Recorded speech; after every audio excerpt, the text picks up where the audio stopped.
حضرت فاطمۃ سلام اللہ علیہا کی رخصتی کا واقعہ ایک نہایت اہم اور جذباتی لمحہ ہے جو تاریخ اسلام میں خاص مقام رکھتا ہے۔ اس واقعے کو بڑے ادب اور احترام کے ساتھ بیان کیا جاتا ہے۔ آئیے اسے ایک دل گداز انداز میں اردو میں بیان کرتے ہیں۔ حضرت فاطمۃ سلام اللہ علیہا کی رخصتی کا مکمل واقعہ۔ پس منظر: جب حضرت علی علیہ السلام نے رسول خدا صلی اللہ علیہ وسلم سے حضرت فاطمۃ کا رشتہ مانگا تو نبی کریم صلی اللہ علیہ وسلم نے اللہ کے حکم سے یہ رشتہ قبول فرمایا۔ حضرت علی علیہ السلام کا جہیز سادہ تھا لیکن محبت، ایمان اور قرب خدا سے بھرپور۔ جہیز: حضرت فاطمہ سلام اللہ علیہا کا جہیز بہت سادہ تھا، جس میں شامل اشیاء تاریخ میں یوں بیان کی گئی ہیں: ایک چادر، ایک چمڑے کا تکیہ جس میں کھجور کے پتے بھرے ہوئے تھے، 2 ہاتھ سے پیسنے والی چکیاں، چند برتن اور کپڑے۔ نبی کریم صلی اللہ علیہ وسلم نے فرمایا، فاطمہ کا جہیز دنیاوی مال و دولت سے زیادہ تقوی، صبر اور رضائے الہی سے مزین ہے۔ رخصتی کا دن: رخصتی کا دن طے پایا۔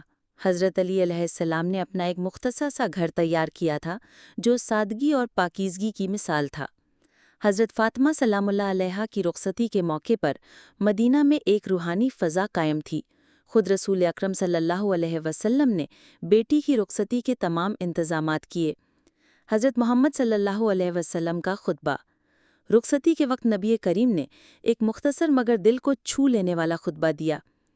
اے علی، فاطمہ میری بیٹی ہی نہیں، میرا ٹکڑا ہے۔ اسے محبت دینا، اس کا خیال رکھنا، وہ جنتی عورتوں کی سردار ہے۔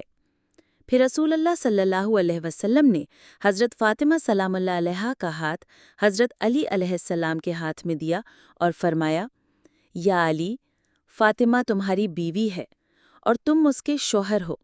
اللہ تم دونوں میں محبت، رحمت اور برکت نازل فرمائے۔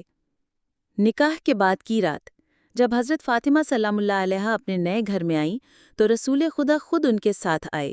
گھر میں داخل ہو کر پانی منگوایا اور دونوں پر چھڑک کر دعا فرمائی، اللہم بارک فیہما و بارک علیہما وجمع بینہما فی خیر۔ ترجمہ: اے اللہ، ان دونوں میں برکت دے، ان پر اپنی رحمت نازل فرما اور ان کو بھلائی میں جمع رکھ۔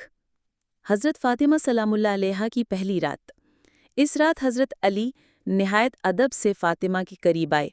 حضرت فاطمہ سلام اللہ علیہا بھی شرم و حیا سے سر جھکائے بیٹھی تھیں۔ حضرت علی نے فرمایا، اے بنت رسول، اگر آپ اجازت دیں تو میں نماز شکر ادا کروں۔ فاطمہ نے فرمایا، اے علی، پہلے میں بھی چاہتی ہوں کہ 2 رکعت نماز پڑھ کر اپنے رب کا شکر ادا کروں۔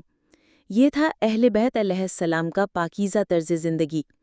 نتیجہ: حضرت فاطمۃ سلام اللہ علیہا کی رخصتی کا یہ واقعہ نہ صرف اسلامی معاشرے کے لیے ایک مثال ہے، بلکہ اس سے ہمیں یہ سبق بھی ملتا ہے کہ نکاح اور رخصتی جیسے مقدس مراحل سادگی، تقوی اور محبت الہی سے مزین ہونے چاہیے۔